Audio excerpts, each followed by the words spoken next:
seruan ayat Al-Quran itu sebagai inti benar salahnya yang dianggap Tuhan atau yang kita sebut Allah Subhanahu wa Ta'ala. Kalau di kitab suci Injil dikiaskan dengan bahasa awal kejadian, itu firman ini satu makna dengan seruan ayat Al-Quran. Sesungguhnya Islam Jahiliyah Sirna dari Nusantara, Pancasila akan jaya. Assalamualaikum warahmatullahi wabarakatuh. Bismillah, alhamdulillah, wa syukuri nikmatillah, la haula wa la quwata illa billahil aliyul azim. Islam jahiliyah adalah secara syariat mengikuti nabinya, sedangkan tauhidnya mengikuti yang diajarkan guru besarnya atau imam golongannya, yang mungkin banyak terjadi di golongan dari 73 golongan yang ada. Akan tetapi yang kami bahas di sini secara global saja, karena secara global ayat ketuhanan hanya ada dua sisi ayat yang menunjukkan Allah titik-titik di atas titik-titik dan Allah titik-titik dekat titik-titik. Ayatnya menyebutkan kata Allah dan bergandengan suatu atau tempat, itu menunjukkan dekat dari yang disebutkan. Akan tetapi dalam memahami zatnya Allah Subhanahu wa Ta'ala tidak dapat disamakan dengan makhluknya. Seperti ayat Allah titik-titik di atas titik-titik, kalau atas dipahami atas kepala orang yang berdiri bertentangan dengan dalil yang sebenarnya.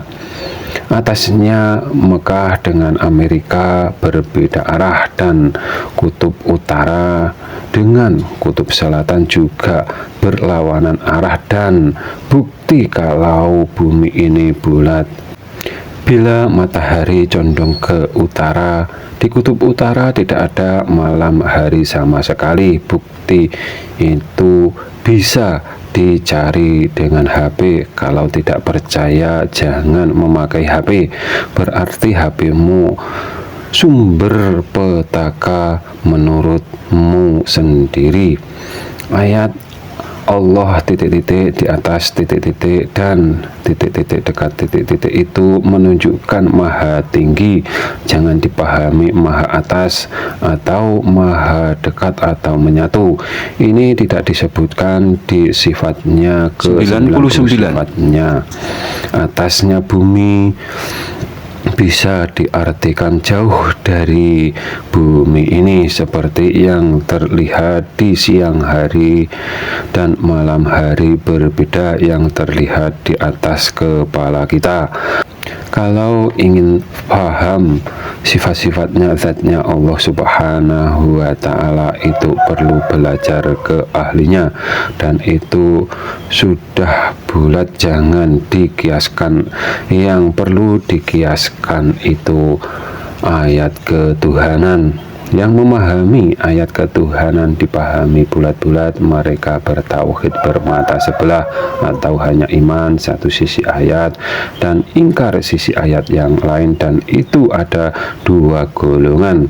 Golongan yang hanya iman satu sisi ayat, Allah titik-titik di atas titik-titik saja, Tuhannya disamakan dengan Adam.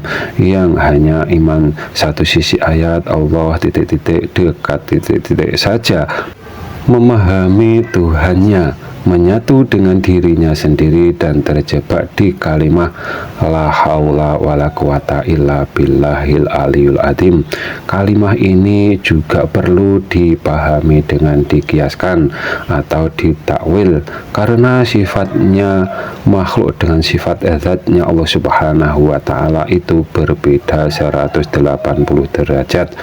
Diceritakan bahwa Dajjal itu mempunyai mata sebelah, dan tidak satu kampung yang terlewati oleh ahli fitnah akhir zaman tersebut.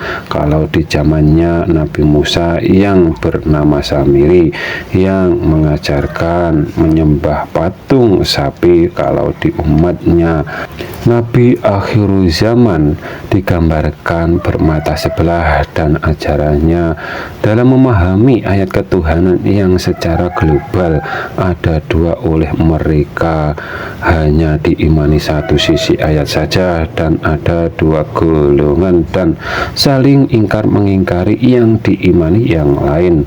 Keduanya menyelisih seruan ayat Al-Quran. Seruan ayat Al-Quran itu sebagai inti benar salahnya yang dianggap Tuhan atau yang kita sebut Allah Subhanahu wa Ta'ala.